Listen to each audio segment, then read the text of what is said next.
Hi there. I'm David Butler. I'm Emily Freeman. Welcome to Don't Miss This. Happy August. And school starting Oh, for that's not some happy. people. What? That's not happy. Well, some people are really happy about school starting, That's for so the record. true. If you're a schedule person, you probably love for school to start. Yeah. If you just like to I'm sleep in not. and stay up as late as you want, then it's harder when school starts. Well, it's kind of exciting for us because we're entering a new season. Like Jenny's, this is our first time all the kids are going to school. Oh, that the is same exciting. Time. And she was like, I'm just so curious what I'm going to do with my day. And I was like, the same thing. Because someone's going to be like, I forgot my folder. I forgot. It's so like, you won't have any free time. And then you get really old and no one lives at your house. And so every day is kind of the same. And people start talking about school and school shopping. And then you're like, oh, I don't even do that anymore. How weird. Also, in the olden days, we used to spend 4 times less on school shopping than people spend now. Money-wise? Yes. Oh. My nephew came over and he was going to go school shopping and his mom gave him his budget for school shopping. And I was like, what happened? For clothes or pencils? Yes, for clothes. Oh, clothes. For clothes. Listen, everyone, it was nicer when my kids went to high school to buy clothes than it is now. I feel bad for you, actually. Oh, well, thank you. Y'all, this section is so awesome. And it's funny that we started that way talking about the practicals of all these things, because one of the things that's really like intriguing to us about this section 88 is this section's big. Like it covers, it's like cosmic, you could say that. There's a couple sections like that in the Doctrine and Covenants that you were like, that's a cosmic section that deals with really big, universal principles. We're going to talk about law and light and just these big concepts. Yep, and there's going to be second coming information and millennial information, and it really is like for the now in their situation, like we were talking about. It's also so much for the now in our situation, and then it's future, and then it's even more future, and it really is. Yeah. Reminds you that Joseph really was a seer. Yeah. And then it also has very practical advice. Like there is this word that you want to look for in the section where it says, therefore. It comes after like 70 verses. If this is the reality of the universe, therefore, and then it gives really practical advice. And this is a section that I think this is the God of heaven and earth in all the universes. Is there multiple universes? Whatever. Let's just pretend there is, right? But who realizes what is happening on, there's a phrase in here, on the very earth that you are standing on, in the very place that you are. So it shows a very infinite and also a very intimate God in what is happening, and a God who knows what is coming. So we are in this spot, right, where you've got 2 headquarters of the church who really are, for all intents and purposes, kind of functioning as 2 different churches. And because we know the history, we know that trouble is on the horizon for all of these people. And God knows that there's trouble on the horizon for all of these people. And perhaps Joseph and the high priests who are gathered here are sensing like there is something brewing in the water. It's in our conversations. Yeah. We've just recently got that instruction in section 84 about Zion, that one heart, one mind, this really big, hopeful concept that we have. And then you have people who are just, I don't want to do that. I don't want to be a part of that. And I like what you said about earlier before we started filming, that people are taking things as suggestions. Yeah, it's so Right? interesting to me because what's going to be the downfall and this apostasy that we're going to enter into right now is people want to start looking at what's coming from God and saying, oh, I think this is just a suggestion. And the second greatest problem is they don't trust the prophet. And those 2 things are going to be at the core of what causes this great sifting that's going to take place in the chapters, not very far from here. In the next couple lessons, we're going to be talking about that sifting and the people trying to wade through this season of apostasy that's coming. And I love that at the top of this we wrote, this is a message of peace in the journals, because we're about to enter into a time that is actually not very peaceful. Yeah, well, that's what he says. It's really interesting that, remember the section right before was a message on war. right? About the Civil War, and it's going to fill the world, you know, and they're going to see, oh, it's actually, we're all war and battles and fights all seem to have the same source, right? However they manifest themselves.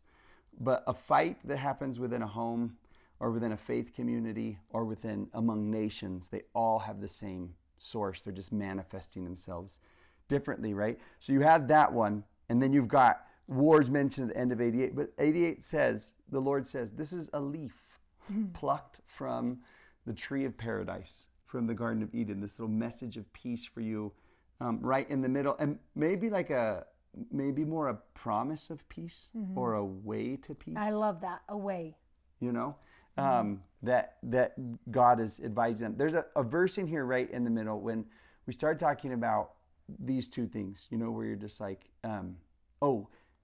I think these are just God's suggestions, and I don't know if I trust God or his mouthpiece, or, you know, there's a message in verse 85 that just kind of clarifies what God's agenda is. And he says that their souls may escape.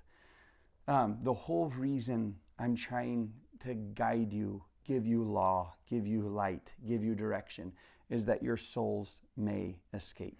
Like I was thinking earlier, this line like was in my head earlier this morning. I wonder if I can remember it coming again, where it's just like, it's this.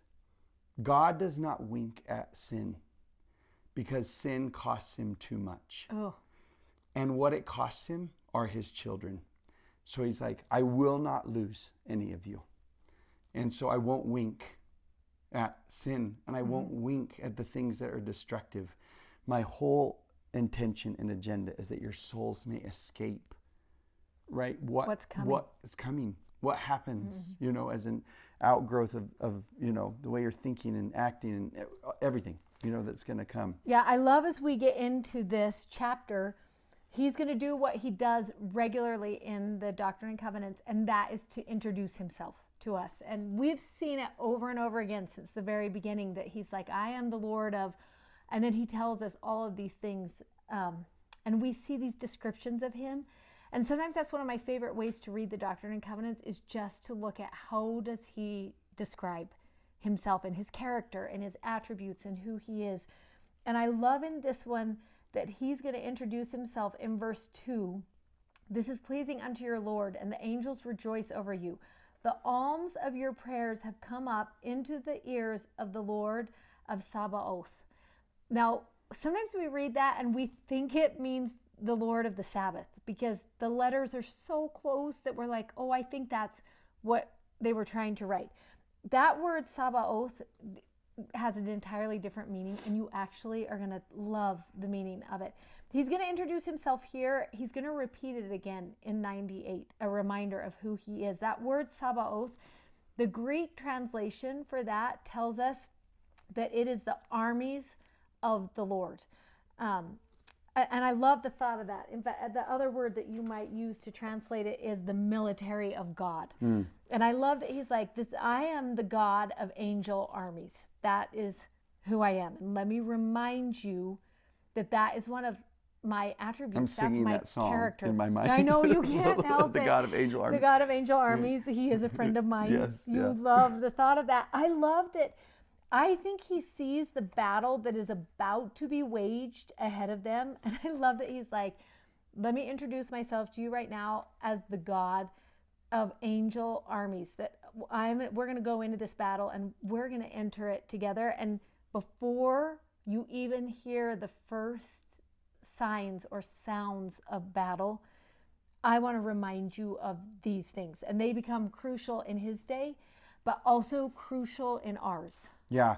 So what he moves into, and just to bring up that verse 2, kind of like the prayer, the need, the situation. We talked a little bit about the situations going on, but you've got Joseph and a group of church leaders who've gathered together to kind of, what do we do about what we see kind of brewing here? Like, what's our next move? What's our next step? And I love that he's like, I'm so happy that you asked. I'm so glad that you came and wanted to ask me, and angels are actually rejoicing. There is a party going on up here because you are asking, me, because you're bringing me into the fight. The conversation. Right? And you love that he goes from that straight into in verse 6 and 7, because I'm sure they were like, does anyone even know what's happening in Missouri? And the Kirtland, does anyone even know what's happening here? And the prophet is split between two places. And does he even know what's happening in both of the places? And does he have a good enough knowledge to be leading the church in both of those places? And I love that the Lord is like, okay, let me just remind you, the holiest of all, through Jesus Christ, his son, in verse 5, he that ascended up on high and also descended below all things, so that he could comprehend all things and be in all things and through all things. This is the light of Christ. And I love that thought of all. Do you want to know what I know? Do you know what I understand? Do you want to know what I am aware of? I love that right at the very beginning, he was like, all, like everything. There is nothing that I am missing right now that's happening in either city, and not just in the cities, but in the lives also of the people. Right. And that's that verse that I was mentioning earlier where he just says when he's in and through all things, he's also in the sun, and he's the light and the power of the sun and the moon and the stars. And in that verse 10, and the earth also, every power moving on this earth, even the earth upon which you are standing. This very spot where you are, he's in that one too, because verse 12 says that light comes forth from his presence and it fills the immensity of space into every corner, closet, and nook and cranny of space. Every conversation, every conflict, like it can find a way into those places. Yep. Right? And I love when we teach this lesson in seminary, and maybe as you're doing this with your kids, one of our favorite ways to start this lesson is to ask this question: what does light do? And you're going to want to write it down, because you're going to want to hold on to those words. So whether it's on a piece of paper, or if you have a poster board in your home, or a blackboard that you gave your daughter when she was 10 years old, whatever you've got, you want to list that. And let's just think about it for a minute. What does light do? It brings warmth, would be something that I would say. It allows you to see better. Yeah, and because of that, it kind of gives you a sense of confidence. In fact, I kind of want to write some of these down so we'll be able to do what we want to do. So confidence, you can see. Yeah, see. Warmth, you said. Warmth. Direction. I like that he actually says it's the light, which is the life to all things, because there is something about like sunlight, at least, that it's just like, it actually is nourishing. It gives life. Life. That's so good. And what about protection? Yeah. Yeah, because if you've ever, I remember Greg came downstairs one night in the darkness and stepped on a toy and was so mad someone had left a toy in the bath. And if the light had been on, he would have just skipped right over. Yeah, he would have known. And like maybe that this is C, because protection and also perspective. Ooh, that's so good. Jenny was just saying the other day, because that she just went to girls' camp, but got there in the dark. Got to the camp in the dark, and so it's kind of like you don't know your bearings. Yeah. You don't know, like, is there a thorn bush? Or and then in the light, you're just relaxed. It's just like, oh, okay. Now I know where I am. I know. I'm and then the next night, it's actually better, because you're like, oh, I actually know where things are. And so light is just one of those things that, like, most people are drawn to, right? They just like, Oh, I love that. Yeah, I was just about to say, like, that's actually like draws different kinds of light in particular. You're just like, oh, I just want to be in the light. Yes. I just want to like. Yeah. So it's interesting, because what's going to happen is we're going to get into verse 13, and it's going to talk about this definition of light, or synonyms of light, in verse 13, and it's going to say this: the light which is in all things, which giveth life to all things, which is the law by which all things are governed, and even the power of God who sits upon his throne. So all of a sudden, you'll see in this little box right here, synonyms of light. Light is law, light is God's power, and light is life. And I love thinking about this for a minute. Just think about this, because I love light. There's probably other people who are watching that are like, I love light too. Like, I walk in my house and turn on all the lights. That is so my personality. It drove my dad crazy when I was growing up, and Greg also will walk behind me and turn lights off. But I really love light. I love fires. I love fireflies. I love anything that is light giving. I love it.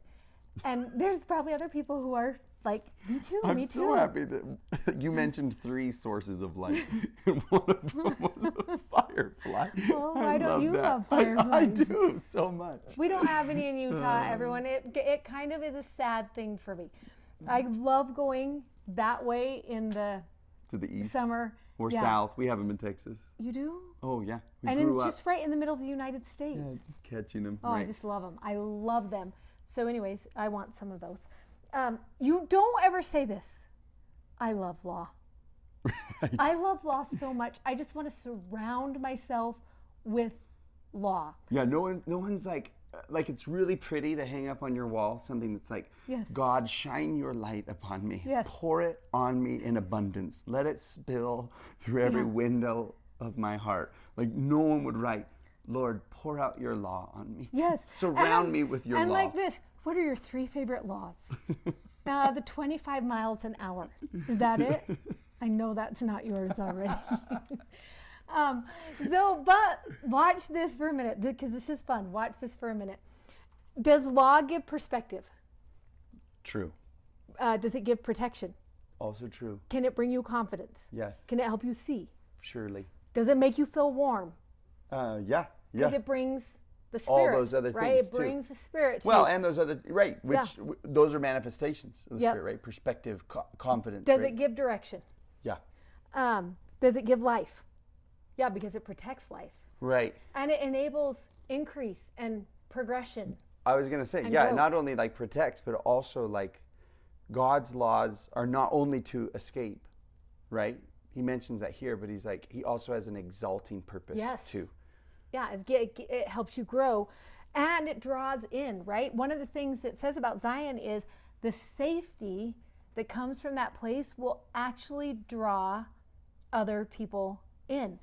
So it's so fun to look at that, because we actually maybe love law more than we think we do. Mm-hmm. But it's funny that it's not our first inclination to be like, "Ooh, I love laws. I love the laws." Yeah. Until you start looking at it and realizing, I love when he's like, here, let me help you realize that you love law as much as you love light, and let me remind you why that might be true. Which I just think is such a really, really important thing to consider and try to lean in to believe. Like, it's not natural for some reason. I don't know why. For me, maybe in particular, to just have an aversion to law. But it's so good to like, wait, to dig underneath. Like, why do you? Now, I remember that one conversation we had one time where I was like, well, it depends on who's giving the law. And it's like, okay, well, let's look right in this section at who's actually giving that law, and can you trust it? But to become, because we live in a time of where it's like there's a pushback against law. Yeah. Like, we don't want there to be laws. We want everything to be a suggestion. We don't want there to be any like defined lines in the sand. We want there to be, everything's relative depending on. And you decide for yourself. Right. And you where's that verse? Be right here in verse 35. That which breaketh the law and abideth not by law, but seeketh to become a law unto itself. And it's so interesting when all of a sudden you're like, I'm going to make this law actually work for me right now. This is how I want to interpret the law. And that, I love when he's like, that gets a little scary. And it's like, well, you can, right? Yeah. But it's not going to have the same benefit as my laws do. Like, I can't guarantee what the product of you basking in that kind of law or following that law is going to be. Like, I can't give you a guarantee on it. I can't, right? Because he says that box right here in verse 34, right before that verse. And let's go there right now, because as we go through this lesson, there were 3 things we want you to be looking for. One is what we learn about law. One is what we learn about light. And one is what we learn about the measure of our creation. True for them back then, but true for us right now. And so as we look at law, we love that in 34, he's like, let me tell you why I give laws. And he lists a couple things that they do. He says that you can be governed by law, preserved by law, perfected by law, and also sanctified by law. Like, those are the reasons that I'm giving that law. And I think it's okay. Like, we ought to address and say that the people who are like, I don't know if I trust Joseph or not, and it's like, okay, because he's being a mouthpiece for the Lord, asking really difficult things. Like, he's asking for sacrifice, and he's asking for obedience on some hard issues, and he's asking people to set aside some things that they're comfortable with. And it is natural to like resist disruption, right? And growth also, well, right? Remember the children of Israel who were like, listen, it's easier if we go back to Egypt because we understood Egypt. I think it is human nature to choose the easier path. Right. And I was just going to say, the interesting thing is disruption and growth are companions. Growth That's so good. Never comes without a disruption that happens first. And so sometimes when a disruption occurs, it can become a distraction because we want to get rid of that disruption. When it's like, wait, but what if the disruption was actually like the answer? What if it actually was going to lead to the growth? And so this verse right here, it's like, govern, preserved, perfected, and sanctified. He's like, those are the purposes of those laws. And I get it if you are thinking, because we were talking earlier, there are suggestions in this world of every kind. There's suggestions within the church, right? There are principles and suggestions and maybe you oughtas, that happen all the time.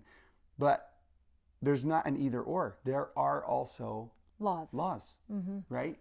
Yep. And for I like good reason. These 4 words. Like, I think it's interesting to stop and take a minute and think about those 4 words, that they're going to govern us. I love the thought of that. What's going to help govern my life? What is my life going to look like? We talk a lot about right now your brand. What's your branding and what is the message you are giving out to the world? And I love that part of what law does is it governs who you are, but more importantly, who you will become. And I love the thought of that. That preserved is such a good one. I was talking to some of my kids this past week about why do they wear their garments after they've been through the temple. Why? Like, I just wanted to know their why.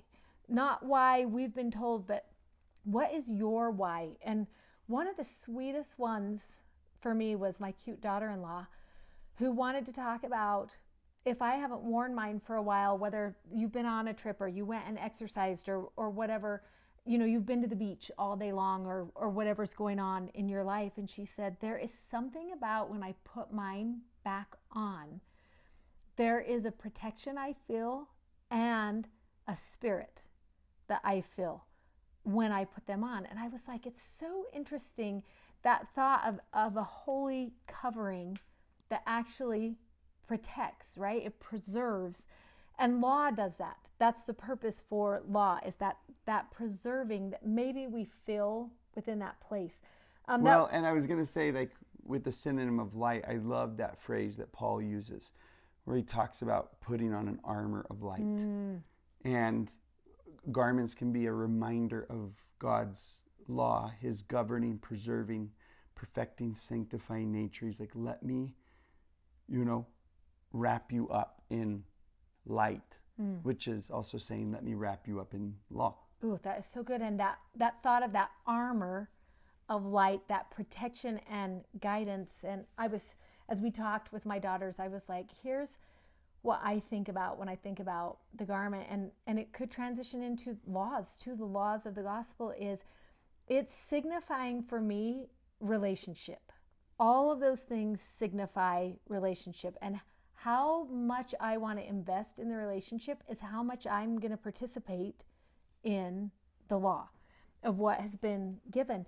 And that might look different for every one of us, but I do love that thought that there is something about building and preserving relationship as we think about the laws of the Lord. Especially when you start thinking this, like, and I think you might be going through the rest of the words. That's kind of what you were doing. But just let me throw this in right here. I was saving it for the end of your list. But when I write those words, governs, preserves, perfects, sanctifies, I don't initially ask what does. I ask who does.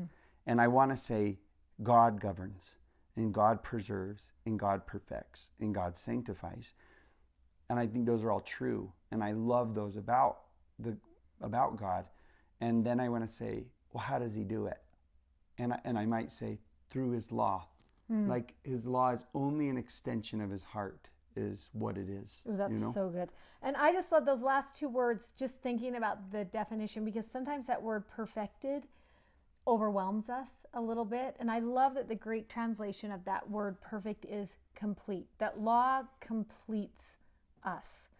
And remembering that's what it's doing. It's not making us measure ourselves or score keep. It's a means of completing us. And every day just a little bit better. And then that word sanctified, my favorite definition of that word is found actually in the book of Joshua in the Old Testament in the footnote. I think it's in chapter 2, and it talks about sanctifying yourself before the Lord. And the definition is made clean through holy ritual. And I love that thought that law will make us clean through holy ritual. And what are those holy rituals in your life? And how do they fit into this lesson about law? And that's just something I think that is good to think about. And it's interesting you said that, because right when you said it, I thought in connection with relationship, I was like, wait, in what ways does ritual strengthen relationship? And my mind went to like, oh, well, what are Jenny and I's rituals? Because ritual makes you think formal church ritual, but actually it's a word that just means patterns. Yeah, or rhythms. Right? The rhythms of your So what life. what are Jenny and I's rituals that strengthen that relationship? And if we abandoned those, what impact would that actually have on if I abandoned those rituals, if I abandoned the laws of our relationship? There are some things that govern and preserve and protect a relationship. And if I don't want to do them, and it's like, okay, if you want to make up your own law, become a law unto yourself, then you can't be sanctified and perfected by what the original laws could do. He's bound to the promise according to our ability to uphold our end of the law. Well, and it just seems like he's bound because that's what those laws naturally do, right? He's like, I'm telling you, they have this, like gravity, they have this natural effect on you and impact, and they'll change you. Yes, and you'll become better. So we go from law. And let me just say this, so that we're not, because you probably already know this about us, but also because when you are engaged in listening and following Jesus, it means that you're closer to him. And that's maybe where more of that change is happening, is because I'm like, you are in and through and around all things. And now I've invited you in and through around my things. Yes. Like I want you to feel the immensity of my life and my home and my relationships. So good. We move from law, then we're going to go into light. And as we get into 40, it'd be fun to start in 40 and just talk about this. I fell in love with this scripture when my daughter Meg was in high school, because we had such an interesting conversation about it one day at the seminary building when Megan was coming in and out of there. This is the one that you'll be familiar with. For intelligence cleaveth unto intelligence, and wisdom receiveth wisdom, and truth embraceth truth, and virtue loveth virtue, and light cleaveth unto light. And mercy has compassion on mercy, and claimeth her own, and justice continueth its course, and claimeth his own. And I love, as you go through each of those things, that back and forth. And this scripture came up because we had been having a conversation about friends and how hard it is to find friends in high school, and good friends that will lift you. And I've been talking a lot to people lately that this is not just a high school conversation anymore, that we live in a world where influence is so far reaching that this is even true of Instagram and social media I was places. going to and say, we things. now have a new profession. Yes. An influencer. Yes. You know, like it's a new thing Yes. that exists. And it's so interesting because as we were talking about my kids and being able to find those friends in high school, you brought up this scripture. Well, and I think I actually brought it up in saying this is actually the best dating scripture like in the world, you know, when somebody's thinking about this. And I was like, this is actually true with people, is what it's true about. That intelligence just cleaves unto intelligence.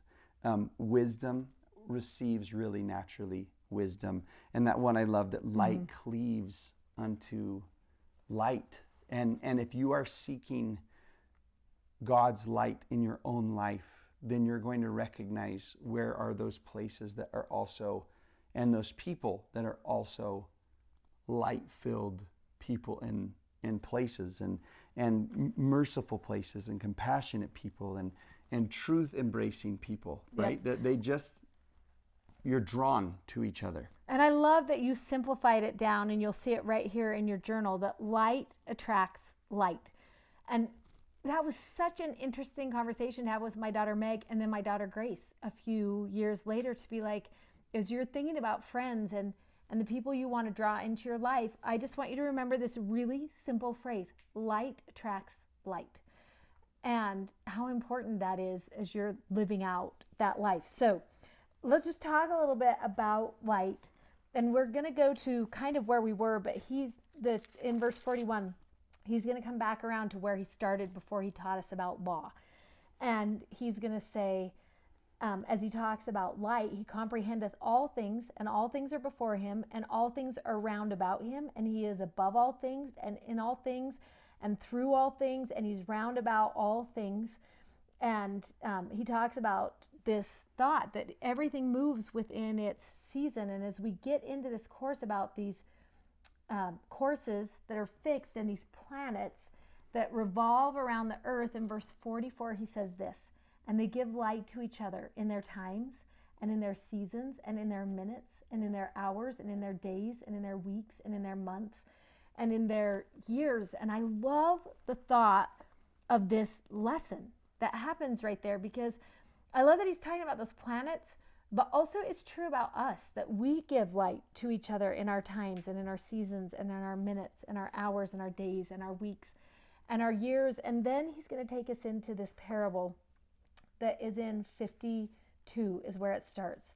And he says, I'm going to come unto you, and you will behold the joy of my countenance, he says to the first group. And to the second group, go you also into the field, and in the second hour I will visit you with joy. And also to the third, saying, I will visit you. And then the fourth, I will visit you. And they were made glad by his light. And he goes all the way through, all the way up till 12. And then in verse 58, he says, I will visit every man in his hour and in his time and in his season.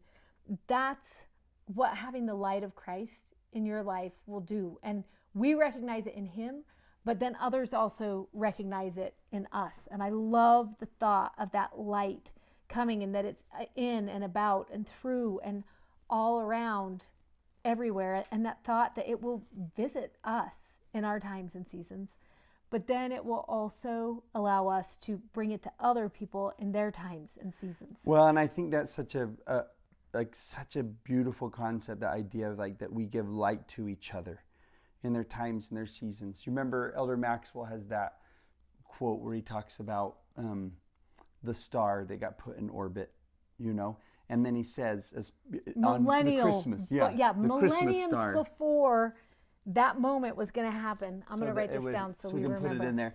That star was put in orbit thousands of years before Christmas morning, so that it would shine just on the right day. And then he follows up and says, he's likewise placed us in human orbits, so that as we interact with each other, that we can light and give life and warm, other people in their seasons and in their minutes and during the different times. And also this idea of God saying, I will visit people in their seasons. I love thinking about that idea that and what it looks like. And I love that you wrote down here where I have seen God moving in verse 47, where it talks about, behold, all these are kingdoms, and any man who has seen any or the least of these hath seen God moving. And I love that thought of, where have you seen God moving? Where has he shown up in your season or your times or your minutes or your hours? And I have to tell you the best story. I've been saving it all day for you. You're so happy right now.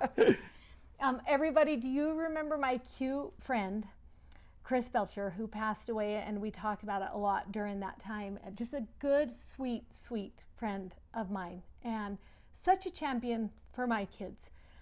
And as each of them got ready for their mission, so participatory in that process of them going, and just celebrated every minute of that. And then she passed away, and she left 2 boys here. One is married and has 2 kids, and the other boy just finished his senior year of high school, and he has just turned in his mission papers and has been waiting for a call. And the call came this morning. Oh, it did? Yes. That's awesome. And he opened it up, and guess where he's going? To his mom's mission. Oh, of course he is. Can you imagine? He is going to his mom's mission to Kentucky. Everybody, Louisville, Kentucky. Cute. Benjamin Belcher is about to come to your mission. But this is what I thought to myself when James texted me. I don't think the man, the apostle who sat there and looked at his picture come up, looked at that picture and thought, oh, this boy lost his mom a year and a half ago.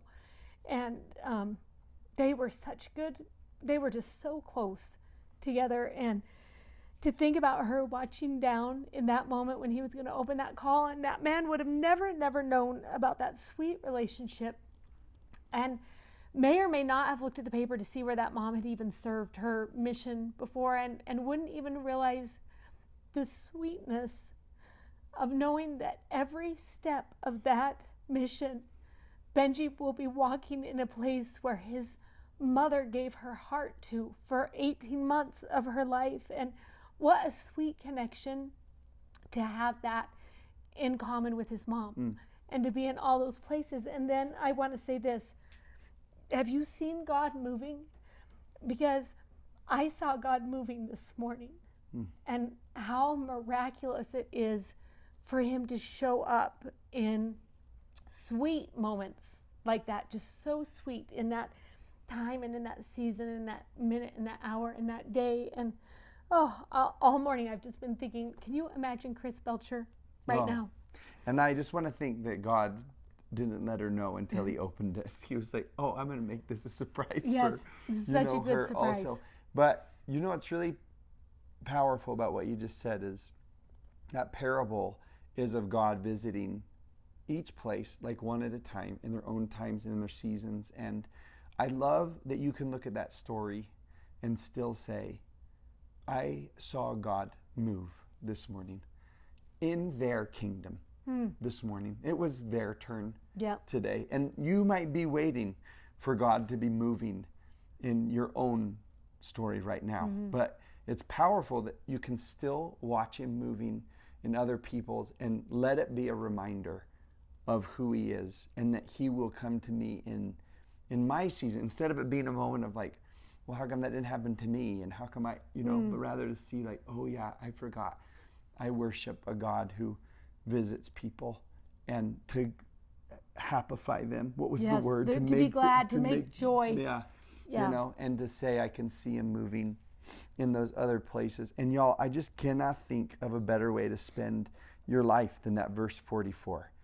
Because what's so interesting is he says this in verse 50, then shall you know that you have seen me, that I am, and that I am the true light that's in you, and that you're in me. And isn't it amazing how many times God manifests himself to us through another person? That seems to be, in my experiences, the most common way that I see like God moving is through, another person. And we've got this story we love so much from one. He's our favorite author, both of us. Like we found out one day that we both. Wait, I want you to save it. I want you to save it till right there. Oh, I will save it there. Okay. Yes. You guys, you have to make it to the very, very end of this. And it's going to be worth it. It is going to be worth it till the end. And I do.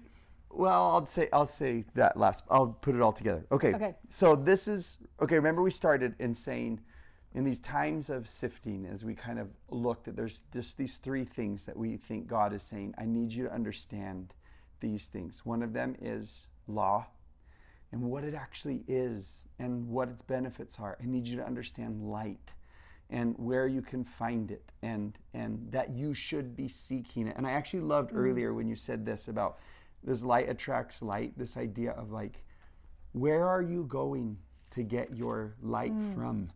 Like, where are you going to get your confidence? Where are you going to get your perspective? Where are you going to get your protection and your direction in your life? Like, what or who is drawing you in? And you said to me earlier, if Jesus is not a part of that conversation, then it's a different kind of light. Yeah. When you think about the people who influence you, hopefully your greatest influence is coming from people who are leading you to the light, to Jesus. And if Jesus is not coming up in those conversations, then you might want to look somewhere else for direction and confidence, and to see and to be drawn in, right? And for perspective. Yeah. I think that's so good. And then because the conversations are good. We Yeah. should be like questioning and asking, but like, I just love that you said, if he's not a central part of that conversation, then something is entirely missing from it. Yes. The last thing that we love is this thought about measure. So law, light, and then measure. In verse 25, it talks about, again, verily I say unto you, the earth abideth the law of a celestial kingdom, for it filleth the measure of its creation. And it doesn't transgress that law. And so, wherefore, it will be sanctified, right? It'll be in that rhythm that allows a relationship that would lead you to that kind of kingdom. But I love this thought about filling the measure of your creation. And sometimes we get overwhelmed by that. Sometimes we're like, that feels so big to me. And I don't know if I will ever, a lot of times when we teach seminary, we'll say, how many of you think you're going to the celestial kingdom? And it's so interesting because I don't know if people are like, I should be humble and not just think that I'm going there, or if people really think, no, I don't think I'm going to go there. And we love what 88 teaches about this measure. In the book of Corinthians, Paul talks about he will create a measure to reach even you. And I love that the measure is between you and him, that he's going to create this measure. And it talks about in 29, if you're quickened by a portion of the celestial glory, then you're going to receive the same, except for a fullness. And this is such a great lesson on grace, because I love what he says to you is, if you can just give me a portion, I will make up the difference through grace, right? I will give you a fullness. Or rather, I will exalt that offering. Like, I will magnify that offering. Yeah. Like, it's enough as it is. Yes. And then I'm actually going to like expand it. Yeah, That's what I I'm will gonna complete do. it. Yeah. I will Yeah. complete it for you. And if you want to live a portion of the terrestrial glory, then I will give you a fullness of terrestrial. And if you want to live the law of a telestial and just even a portion of that law, I will complete it. I will make it a fullness. And I love that he says to you, you choose the level of law you want to enter into, or I like saying it like this, the degree of relationship you want to enter into. And if you just enter in with your portion, whatever that is, with your measure, as my part of that covenant relationship, I will complete it for you. And I just think that's such a beautiful lesson of grace. And it's also like a really encouraging spot when someone's like, what is the measure of my creation? Like, in other words, what was I created to do? And people are always trying to discover that. And it's so hopeful to just think, well, what if you just discovered kind of a portion of it? Or what if you only had time or energy to engage in just a portion of what you were created to do? And it's like, then God will magnify it and turn it into a full, enriching experience for you. So good. And he will, through grace, increase capacity and transform. I love, and we talk about this a lot, when I look at grace, I love to look at grace in two separate ways. There's a grace that heals wounds, right? It rescues, it delivers, and it strengthens us. But there's also a grace that elevates souls. And that is a grace that transforms us and lifts us and helps us to become. And I love that that's what it feels like he's talking about here. When we go through that degrees of glory, I just love to think it's degrees of relationship. And that he's saying, you know what, you enter in and give the portion you can here, and I will complete it through grace and transform and lift and elevate. In its time. Verse 73 says, I'm going to hasten my work in its time. And don't forget that he defines what his work is in the book of Moses, chapter 1, when he says, my work is actually you. My work is to bring about your immortality and to let you experience eternal life and the riches of, living, right? I'm going to hasten my work, which is the sanctification and governing and preserving and perfecting of you, in its time. Of people. Yeah, of all people. Sometimes we get to this, I will hasten my work in its time, and we think it's the kingdom, and he will hasten the work of the kingdom. But I love what Elaine Dalton taught us, that she said, I once heard her teach section 88, and I will never forget for as long as I live, when she said, he is hastening the spiritual progression of all of us. And I love to read this starting in verse 73, behold, I will hasten my work in its time, as me, that he's going to hasten his work in me in the time that it needs to be finished and completed. And what do I need to be raised up to be in that moment? He will hasten that work in me. And when we say, is it the work of the kingdom being hastening, or is it individual people? It's like, those are actually synonyms, right? That the kingdom is people. Yep. Kingdom work is people work. It's not the stats. It's like the stats represent individual people and their experiences and relationships. And P.S., please notice in the journal that I put a little crown on Elaine Dalton's name, because I really think she's a queen. So I put that there. So Elaine, cute. have you seen that? We love it, Elaine. And her darling husband, who you wish you could meet both of them. When I read through 74, from 74 through 80, I love to think about those verses as if he is talking about me. And I love going through, in mine, you'll see I have circled everywhere that it has an I and everywhere that it has a you. In the journal, we left you a spot to write down, what does God promise he will do in that relationship? And what does he ask us to do in that relationship? And it just reminds me, that's a covenant relationship. Yeah. And I love that you see his promise there, but you also see his expectation there. And it's fun to just list out some of those. I wrote down some. Did you write down? Yeah, I put them on the board right here. And it might be fun to just read through some of those. Right, where he just says, my favorite one on this list is he's like, I'll fulfill my promises, like in their time. And I'll give grace for that to happen, And I love this one. And I'll show up in your story, right? I promise to give and cleanse and fulfill promises and send grace and call you and give commissions and show up in your story. And what's the ask? I need you to assemble and organize and prepare and sanctify and purify and pray and fast. And he talks about in there and actually teach doctrine. He tells them, I need you to start to learn to understand theory and principle and doctrine and law. All of those things are going to be important. Which is interesting, because then he expands it and says, and learn the past and the earth and learn arts and culture and learn as much as you can. And it's awesome when he says why in verse 80, that you may be prepared in all things when I send you again, to magnify the calling where I have called you and the mission with which I have commissioned you. That he's like, I actually want you to be engaged in this work of salvation.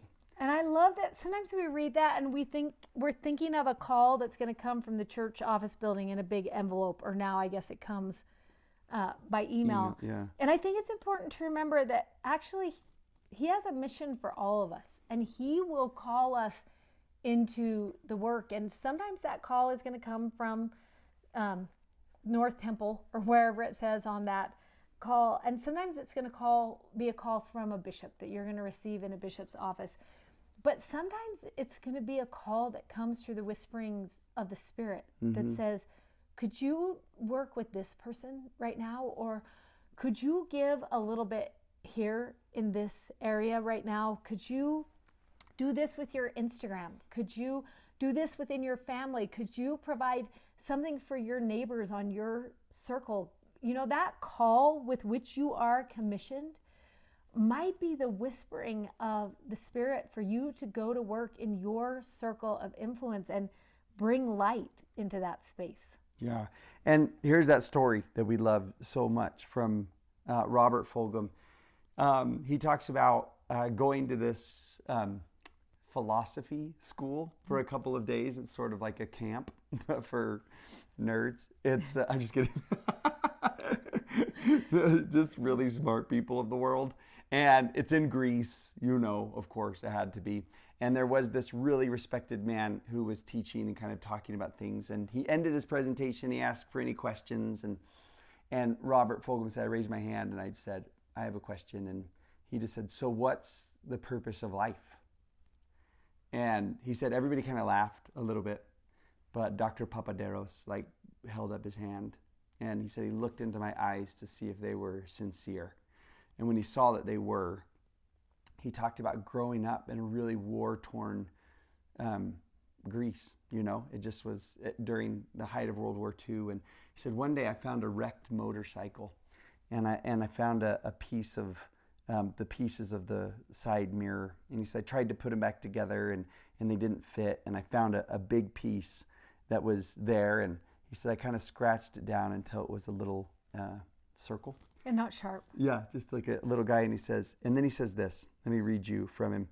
He says, I tried to find all the pieces, and I said that part. Okay.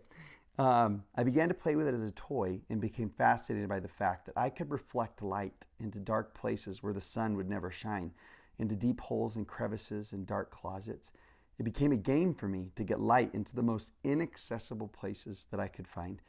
I kept that little mirror, and as I went about growing up, I would take it out in idle moments and continue the challenge of the game. As I became a man, I grew to understand that this was not just a child's game, but a metaphor for what I might do with my life. I came to understand I'm not the light or the source of it, but light, truth, understanding, knowledge is there. And sometimes it will only shine in many dark places if I reflect it. I'm a fragment of a mirror whose whole design and shape I do not know. Nevertheless, with what I have, I can reflect light into the dark places of this world, into the black places in the hearts of men, and change some things in some people. Perhaps others may see and do likewise. This is what I'm about. This is the meaning of my life.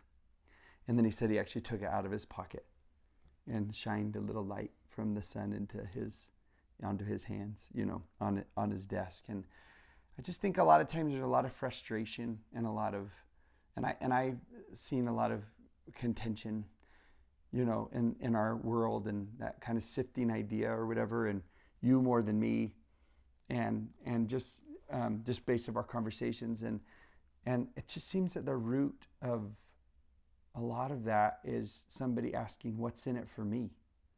You know, what am I going to get out of this? Or I don't like this because I don't see the benefit for me. Versus a call here that seems to say, what if you ask, who were you created for? Who were you created to bring light into their lives? Like, what if that became the question, and then accidentally along the way you kind of discovered who you were, you know, as a byproduct of that whole thing. Yeah, a giver of light. Yeah. In places of great darkness. And what would that look like? Yeah, I heard a compliment this last week that I was like, Jack and I went on an HEFY trip to Africa, and it was like, those stories will keep coming up, I'm sure, because it was really, really impactful for both of us. But somebody made a compliment about our trip leader, Spence, and they said about him, I think everybody on this trip could say that they tasted of the love of Jesus because Spency. And I was like, oh, what? I was like, do you want to say that compliment about me? Because I thought it's the sweetest compliment, that I've ever heard. Just to, there it just is. God's like, I want you to escape the hard things that could happen and the destructive things that could happen, but I want you to enjoy eternal life also. I just have both of those intentions. And I love the thought as he's in this 88 that I love that at the beginning he acknowledges you're about to go into a great battle. And there's going to be this time of sifting and apostasy ahead. And what he says to them is, bring light. That will be your greatest weapon in this battle that we're about to face, is the light that you will bring. And not just light, right? He's not talking about your light. He's talking about his light through you. And what does that look like? And how do we reflect? I love when that philosopher was like, don't get mistaken that this is my light. All I am is a reflector of the light. And I love the thought of that is, as we influence or as we bring light, are we a reflector of the light? And maybe that helps us balance where we are in the battle. There's a lot of other verses here. We will talk about some of them actually on an upcoming field trip. Yeah, next week's a field trip to the New OK Whitney store, and we're going to talk about the School of the Prophets, which is one of the things that they organize as a result of this. Like one of those practical things where it's like, okay, so if this is what God's doing in the world and this is how you can engage, let's get you ready practically. And we'll talk about that on the field trip. So you've got that on the field trip. There's a whole bunch of second coming verses, a lot of which we have talked about already in 29 and in 45. And if you are wishing you had more about that, we'll link again to that second coming class that we did that's like 7 hours long, I think, that would give you a lot more insight. We'll just link it in the newsletter. So if you wish you had more insight on those verses, you're going to be able to either go back to those 2 previous videos or sign up for that class if you want to. And then the field trip next week is one of my favorite of our field trips for this year. So you are going to love that one.